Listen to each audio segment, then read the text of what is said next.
Michelle Phillips solved a decade-long mystery. Nobody knew who the father of Mama Cass's child was, a secret she took to her grave. It was only years later that Phillips discovered his identity, and it was the biggest bombshell of all. As a member of the tumultuous 1960s folk group the Mamas and the Papas, Michelle Phillips was involved in some of the biggest feuds and breakdowns in rock history. In fact, despite her angelic face, she was at the very centre of the drama. Michelle Phillips hasn't lived an ordinary life, and it all began when she was still just a child. At the age of 5, her mother suffered a fatal brain aneurysm, and afterward her father raised Michelle and her sister in a bohemian lifestyle. By Michelle's own account, her father Gil was an extremely positive presence in her life, teaching her discipline and care. However, throughout her childhood she watched as her father took woman after woman to his bedroom with almost compulsive frequency. This would end up having a profound effect on her, but not before she witnessed something even worse. When she was 13 years old, Michelle met Tamar Hodel, a much older Hollywood socialite whose father, Dr. George Hodel, was and remains the prime suspect in the infamous Black Dahlia murder. Despite this ignominious lineage and Tamar's own troubled life, Michelle admitted, "I took one look and said, 'New best friend.'" Soon, Tamar had the 8th grade Michelle supplied with a fake ID and a steady stream of uppers, and the pair waltzed around Hollywood, listening to all the music they could get their hands on. In 1961, when Michelle wasn't even 17, the two women moved to San Francisco and began the chapter that would change Michelle's life. Not long after arriving in San Francisco, Michelle encountered John Phillips, the leader of the buzzy folk band, the Journeymen. From the first moment she saw him, Michelle was already head over heels. The first snag Michelle hit in her quest for John was almost immediate. 25-year-old John not only had a wife, society ballerina Susan Adams, but also 2 children. Michelle had grown up in a permissive household, and even from her still tender age, she was very comfortable with her powers of attraction.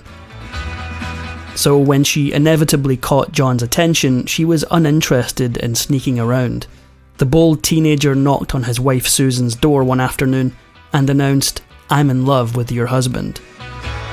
Michelle was nowhere near John's first affair, and Susan, battle-hardened and weary, only calmly invited her in, then told her that her husband had a girl in practically every port, and that willowy, flowered child Michelle was just the latest. John Phillips may have been a Lothario, but he fell just as hard for Michelle as she fell for him. He later wrote that it was as if she stepped out of a dream and into his life.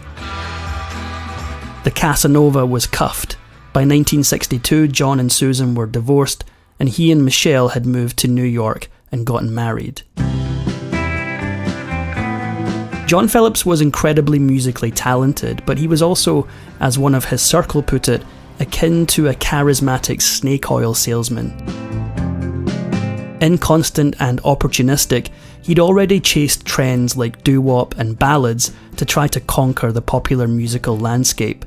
He was also extremely possessive, and insisted that Michelle stay in supervised dorms when he was away on tour. Michelle, sporting that angelic face, had won a teen modelling contract, but John had other ideas. To keep her in his sights, he insisted she turn the contract down, take singing lessons, and join his band. John always had his finger on the pulse, and quickly decided their folk band needed a rock angle to stay in the zeitgeist. However, he also drew from his ballad years when he wrote songs, which he frequently came up with on substance-addled walks around the city. One such night, he formed the lyrics, "All the leaves are brown and the sky is grey. I've been for a walk on a winter's day." Later that day, Michelle got a rude awakening as John shook her out of bed and begged her to help him finish the song. Thus, California Dreamin' was born, one of the most iconic songs of the 1960s. The iconic band came hot on its heels. Around this time, John met Denny Doherty, a tenor who looked like a fragile lute player. Then came the inimitable singer Cass Elliot. Together, the foursome became the Mamas and the Papas. But before they even got together, the cracks were starting to show. Unsurprisingly, John Phillips' obsession with controlling Michelle didn't let up as their marriage went on. But Michelle's reaction stunned him. Instead of submitting to his whims, Michelle began to rebel. During her tug-of-war with John, Michelle happened to meet her sister's new boyfriend, Russ Titleman. Despite their respective partners, the pair fell fast in love and started a full-blown affair. It was Michelle who two-timed the philandering John, not the other way around. Her husband didn't take this role reversal sitting down. He was so incensed he called Michelle's new beau and threatened, a different kind of guy would be waiting outside your door with a shotgun. This despite John's own numerous forays into infidelity. But the warning worked, and Titleman reluctantly broke up with Michelle. John was shocked to find that Michelle had zero remorse about her affair. After all, she'd grown up watching her own father with countless women, and she had no shame about her sexuality. In frustration, John wrote "Go Where You Wanna Go" about Michelle. The trouble was, it wasn't just John and Michelle anymore. They had a band to keep together, and that band was about to explode. In 1965, the Mamas and the Papas released California Dreamin' as a single, to instant, rabid success. Soon they were playing The Ed Sullivan Show, partying late into the night, and fighting like cats and dogs. Michelle's affair had caused enough trouble in the Phillips household, but her next choice of lover threatened the very future of her band. After long rehearsals full of mutual magnetism, Michelle finally struck up an affair with her other male bandmate, Denny Doherty. At first, John's reaction seemed to be his usual. He wrote a song, "I Saw Her Again," about his heartbreak. This time though, it didn't end there. Around this time, John and Michelle decided it was best to live apart, and John decided it was also best to get a new girlfriend, socialite Anne Marshall. Michelle soothed her ego by starting a secret tryst with the Byrds musician Gene Clark. It was all supposed to be hush-hush, but Gene Clark apparently didn't feel like hiding in the shadows. One night he showed up to a Mamas and Papas concert in a bright red shirt and sat in the front row. It was a loud and clear message, and Michelle, suddenly feeling bold, began to belt out songs right to Gene's face as John looked on. Michelle was triumphant, for now. John could barely take Michelle's affairs, and he was furious about this public embarrassment. After the show, he fired her from the band, and when Michelle looked to her bandmates for help, they backed up John.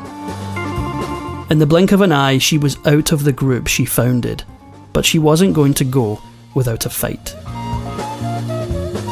Angelic looking as she was, Michelle was furious about her expulsion. This only got worse when the band took on Jill Gibson, the girlfriend of their producer Lou Adler, to replace her. Suddenly it was sinking in for Michelle that they really meant it. She retaliated by turning up at a Mamas and Papas recording session and screaming that she would bury them all. And when Denny Doherty refused to stand up for her, she tried to hit him. The Mamas and the Papas were nothing if not volatile, and despite Michelle's behaviour that day, they eventually took her back into the fold. For a brief moment after this reconciliation, everything looked as rosy as it had ever been for Michelle.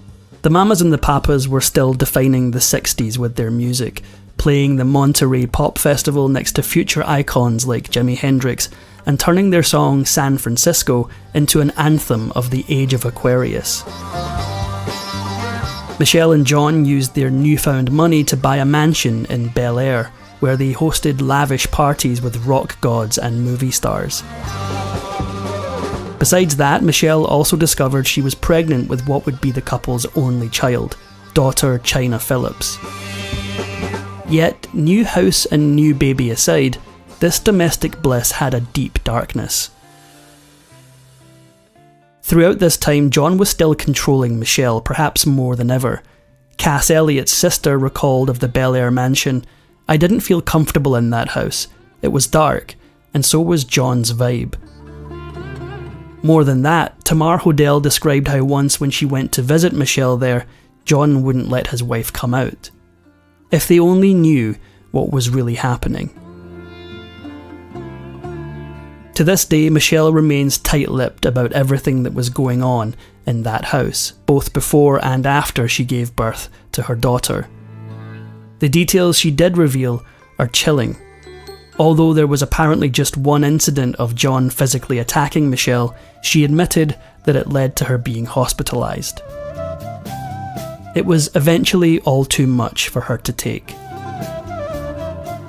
By 1968, Michelle and John's daughter China was just a newborn, but the horror story of her life at home was only getting worse.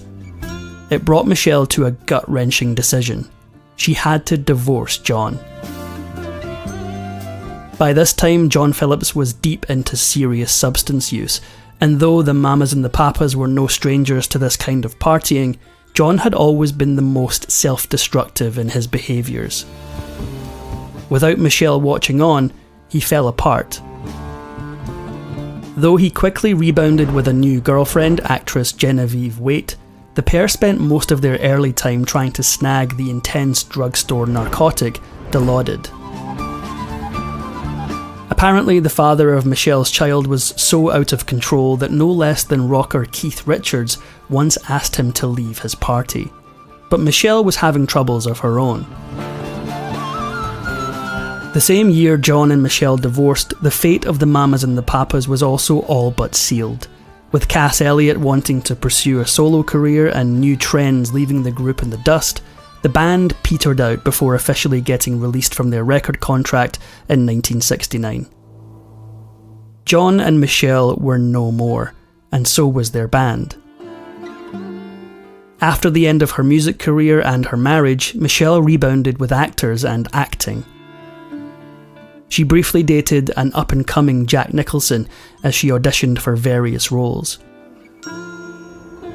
Soon enough, she nabbed the female lead in The Last Movie, which was counter-cultural hero Dennis Hopper's follow-up to the iconic Easy Rider.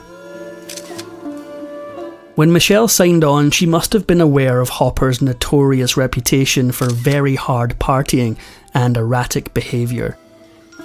The trouble was, she didn't see these as warning signs, she saw them as lures. For Michelle, used to John Phillips' own brand of volatile rock god, Dennis Hopper was catnip. The production of The Last Movie in Peru was infamously rowdy and substance-addled, and once more Hopper was at the centre of the chaos. Michelle, meanwhile, fell madly in love with the director-actor, mostly out of, as she puts it, a Florence Nightingale instinct to save him. But in trying to save him, she nearly doomed herself. Shortly after meeting Hopper, Michelle made a bad decision. The pair felt that marrying was the best way to declare their love, and they tied the knot right after production on The Last Movie wrapped in late 1970. Those present at the Bohemian wedding described candles stuck in paper bags as decoration, and the fact that Hopper bizarrely read the whole wedding ceremony himself from the Gospel of St. Thomas. Then again, it was the morning after that really told the grim tale.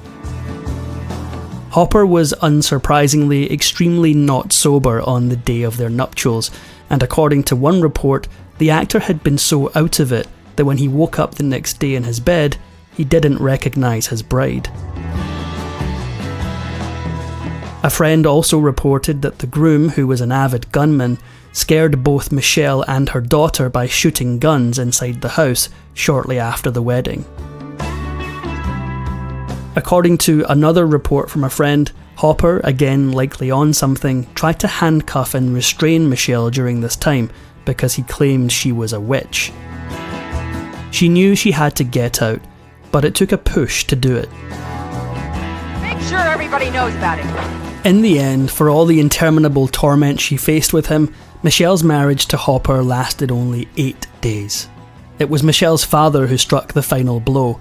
She described how her father dragged her into his attorney's office and said, "Men like that never change. File for divorce now." She listened, and her love life was never quite the same. After surviving both John and Hopper, Michelle would never again submit herself to a man like them. In fact, she emerged out of these unions as the aloof it girl on the Hollywood scene. She rekindled a romance with Jack Nicholson for a year, then left him and quickly struck up a relationship with the infamous rake Warren Beatty. Even so, a dark cloud was about to come into Michelle's footloose and fanciful world. Michelle always maintained a relationship with her old bandmate Cass Elliot. The pair shared almost everything, and often set up their respective young children as playmates, with Michelle's daughter China being just a year younger than Cass's own daughter, Owen. But there was one thing missing. No one, not even Michelle, knew who Owen's father was. In the summer of 1974, as they were lying by a pool together, she mustered up the courage to ask Cass about the girl's paternity, even though Elliot had kept tight-lipped for years. Laughing, Elliot waved Michelle off and said, "I'll tell you when I get back from London," where she was due to perform solo. Except, Elliot never came back. Cass Elliot had been feeling ill for weeks before her London shows, but she still managed to knock the performances out of the park. She even called Michelle afterward on the phone, crying from happiness at how well they went over. The next evening after that phone call, 32-year-old Cass Elliot was dead. Despite all the rumours to the contrary, the singer died of a heart attack, with no substances in her system, in her hotel bedroom. Yet no matter the manner of her death, Michelle must have been stunned when she heard the news. Cass Elliot left a void in Michelle's heart that she would spend the next decades trying to fill. Over the years, Michelle took on other long-term partners, had one more child, and adopted another. Yet, perhaps more than even her own family, she began to look after the families of others. As Cass Elliot's daughter Owen once put it, she became everyone's Mama Michelle. By the mid-80s, Owen was becoming curious about her infamously mysterious parentage and asked Michelle for help finding her long-lost father. This was how Michelle solved a decade-long mystery. Michelle called in every musical connection she knew to find the man's name. Soon enough, Cass Elliot's old lover contacted Michelle, who revealed the truth to him. Although the man's identity was known only among inner circles for years, after his death in 2008, it was finally made public that he was guitarist Chuck Day, who played with the Mamas and the Papas on tracks like California Dreamin'.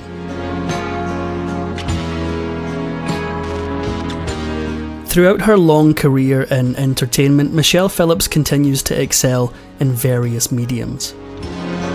For years, she picked up various singing performances, and even had a much-loved run on the popular late 80s show Knots Landing, as scheming mother Ann Matheson Sumner.